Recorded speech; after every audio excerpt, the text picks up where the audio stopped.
So, exactly 1 year ago today, the date that this video is being published, I released this channel to the world. Not only is it the channel's first birthday, but we've also gone and smashed the next milestone of 700 subscribers. And in fact, as of recording this video, we're really close to the 800 mark as well. So all of this incredibly joyful news absolutely deserves a very special celebration video. And I thought, as a way to say a massive thank you to you all, maybe we'd reflect on the past year a little bit. I thought in this video I could share some of my own experiences and reflect on the progress that this small YouTube channel has made. And hopefully share some of the things that I've learnt whilst being a YouTube creator for the past year. So, let's do this.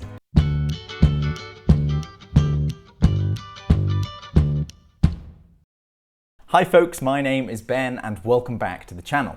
If you're new here, then I talk about tech, I do some tutorials, and I also do some twaddle. This video very much fits into that latter category. If indeed you are new here, then consider hitting that subscribe button. And of course, if you enjoy this video, don't forget to give that little thumbs up button a little click. Go on, give it a little click. So happy birthday to my YouTube channel, which has turned 1 today. On this day, 1 year ago, the 13th of August in 2019, I released my very first videos to the channel. In fact, there were 3 videos that were all the first videos on the channel. During the absolute crazy year of making content, I have released, excluding this video, 40 videos to the channel. As of filming this, the videos have accumulated over 22,000 views, and the channel has amassed over 1,000 hours of watch time, which to me is honestly absolutely mind-blowing. So I just told you a bunch of mad numbers, but how do I actually know all that? Well, for those of you that don't know, YouTube actually comes with built-in analytics for free. If you have a channel and you're uploading videos, then you have analytics. If I just really quickly show you here, on my dashboard on my YouTube channel, if I click the analytics tab, I have so much information directly in front of me that YouTube just builds up over time and is completely free. There are different tabs that tell me about, for example, the reach, the engagement, the audience, who's watching, when they're watching, where are they watching from. All of this incredible analytics is provided to help you grow your channel and to help you understand the impact of your content. And there's a useful tool built into the top right here of your analytics dashboard to help you filter time periods. You can filter by the lifetime of your channel, and that is where I'm getting those statistics from. Personally myself, I don't even use this tool to its full potential. In fact, one of the tools that I just personally enjoy looking at is this real-time component on the right that shows you in real time how many people are watching your videos and what videos are being watched. So you can see here that this graph is showing over the past 48 hours in certain time chunks how many people were watching videos.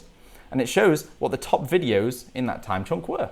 So as I said, this video is going to be about reflecting, and I think it's always really important to reflect, to look back at what you've done and how you've been doing it and learn from it and make improvements. And I think that can map to everything that you do in life. There is always room for improvement. So as just a single example in my case, this analytics tool shows me one area that I can focus on to maybe get better at. And in my personal case, it would be this average view duration thing. So most of the videos that I put out are about 15 to 20 minutes long. However, the average view duration on all of the videos, as you can see here, get nowhere near that. So that gives me valuable insight to maybe say, hey, maybe people are starting to watch your video and getting bored and sort of tailing off. Or perhaps people are starting to watch your video assuming it is one topic, topic A, and realizing it's not that topic and ditching out of it. So that's some incredibly useful information to help me build my channel. Aside from the analytics, the cold hard data, I actually want to talk about my journey from where I started with this channel to where I am now and how things have changed in terms of equipment and setup. Back at the start, I actually used my mobile phone to record myself. I bought a very cheap tripod and pointed the phone sort of at me to film myself. Immediately I realized that the audio quality wouldn't be great, so I bought this lapel mic which plugs straight into my phone. And for several months, that's how I created videos. There was a massive problem there that I didn't realize until it was too late. So the phone was pointing at me, the backwards facing camera was pointing at me, meaning that the screen was pointing away from me. So I could never quickly tell if the phone was still recording. And I don't know if you know this, but a lot of video recording devices stop after about 30 minutes of recording. And I learned this fact very much the hard way. In my interview with an Android developer video that I made many months ago, I used my phone to record it. And the interview was going incredibly well. We were talking and talking, and it quickly got past the 30 minutes mark, but I didn't realize. So after we'd finished the interview, I got up to stop the recording, and it had already stopped many minutes ago. So there was a lot of that interview, a lot of footage that actually just got lost because of the equipment. So in that exact moment, I decided to make a change. I invested a little bit of money into a camera with a pop-out screen that can rotate and look at me. In fact, for anyone that's curious, I bought a Canon M50, which is what I'm recording on right now. In terms of the audio though, I still actually use the lapel mic and plug it into my phone, which is just sitting here next to me, which has a audio recording app on it. As I found, I really like the audio quality that comes from that app, less so the audio that comes directly from the camera. And then when it comes to editing, all I have to do is sync up the audio and the video. In fact, talking about editing, the software that I use to do the edit has changed as well. At the start, I used a program called Shotcut, which is a free and open source, a FOSS software solution. However, after releasing several videos and the editing process not being super fast and super easy to do, I actually switched softwares, and now I use a program called DaVinci Resolve. And DaVinci Resolve can be used in sort of like pro mode, where you pay for it and you can output, I think, 4K and upward videos, or it can be used how I use it in sort of free mode, where it doesn't come with all of the features unlocked and I can't export in some massively high resolution video quality. But for me, I wouldn't want that anyway. So for me, DaVinci Resolve is kind of perfect. And there are hundreds of videos of tutorials of how to use DaVinci Resolve on YouTube as well. And over time, I think I got better and better at actually editing, and I got a bit more courageous and adventurous and started adding in animations and different graphics and stuff. Hopefully that's reflected in the videos.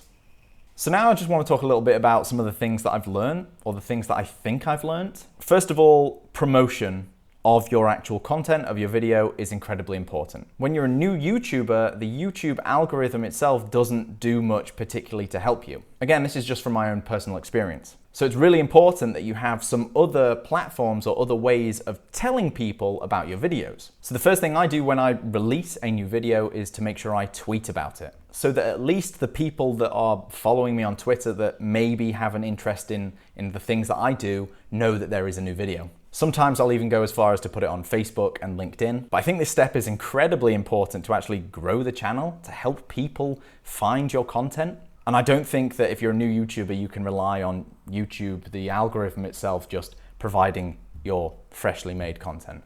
So that's important. And I think a lot of people shy away from self-promotion, or they feel a bit silly about it, which is fair because I feel that a lot. But I think especially at the start, what I've learned is that if you aren't promoting your videos, then who is? Another thing that I found about promotion is that you have to promote outside of just your sort of social platforms as well. So just the Twitter of it all won't work. So for me as a programmer, dev, techie channel, there's a lot of great subreddits on Reddit that I like to post to. However, you shouldn't just go and find the subreddit that matches your content and post to it.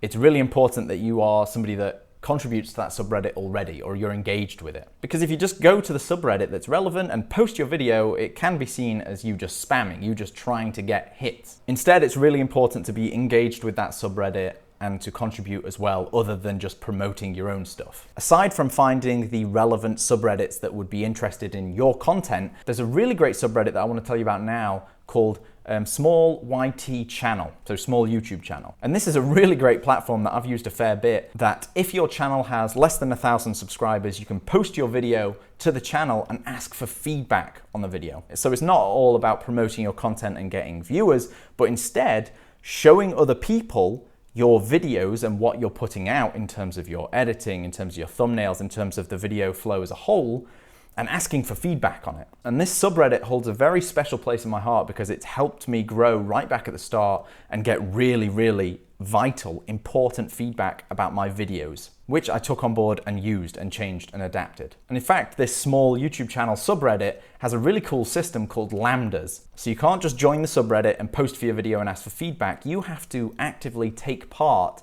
in the subreddit. You have to look at other people's videos and give them feedback as well. Then the author of those videos, if they appreciated your feedback, can give you these arbitrary lambda points. And only when you have, I think it's 3 lambda points, can you post your own video to the subreddit and ask for feedback. So it creates this incredible system where you're constantly engaging, giving people feedback to increase their videos, and also getting feedback on your own videos. Something else that I've noticed and learned is that it's really important to tag your videos correctly. And what I mean by tagging is giving a accurate description to your video and providing decent keywords to help people find your video. So for example, if I just show you on the interview with an Android developer video, the tags, the keywords at the bottom are things that I've put in that I think people might search to find this video. So for example, the title of the video, interview with an Android developer, learn from an Android developer. And of course, some of the topics, Java, Kotlin, Mockito, Espresso, some of the things that are actually covered in the video.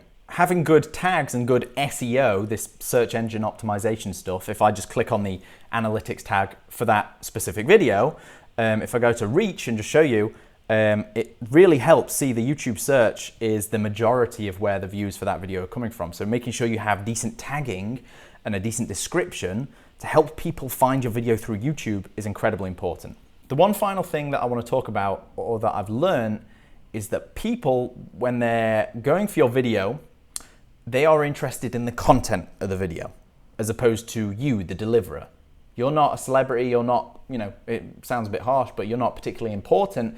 They're there for the content, they're there for the tutorial, they're there for the interview, they're there for the information about job roles, whatever it is, they're there for that. It's only massive channels like PewDiePie and that sort of range of channel where the audience genuinely comes for that person. So I think it's just really important to note, and something that I've learned, you have to very much take your ego out of it. There has to be a reason for the audience to watch that video other than you. Because when you're starting, they don't know who you are. But again, that's just a guess. And I think the point that I'm trying to make here is that if you're starting a YouTube channel to get famous or to get thousands of people watching because they're interested in you and your story, then I think you're going to have a bad time. So it's incredibly important to know why you're making a YouTube channel to start with and make sure it's not for the wrong reasons. Personally, for me, the reason that I started this channel was because I absolutely adore teaching and educating and presenting sort of ideas or concepts to people. And the bit that I really love is that translation bit. And what do I mean by that? I mean, person A, who's trying to learn a topic,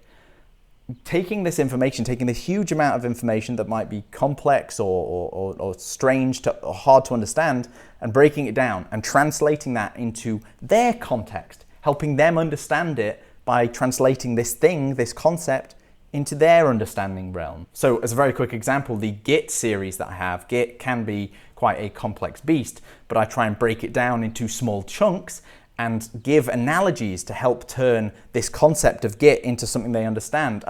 Git add, for example, is putting a cookie in the cookie basket. Something like that to help them remember, help them understand, help them translate it into their context. So that's my main motivation for this channel. And of course, the fact that I look damn hot on camera.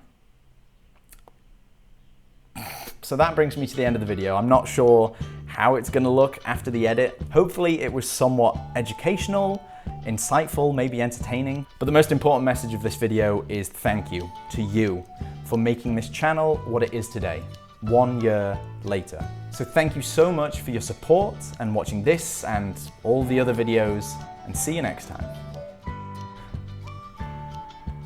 Oh, it's hot. Thank you all for subscribing, subscribing. One more try at that. 2, 3. Intro. So my YouTube channel has turned 1 year old. 1 years old. What the is it? Get the out of there with that lawnmower bullshit. Would be this. Nice. So my. What did I say about that? People. I'll be happy with that in post. I hope I'm happy with that in post.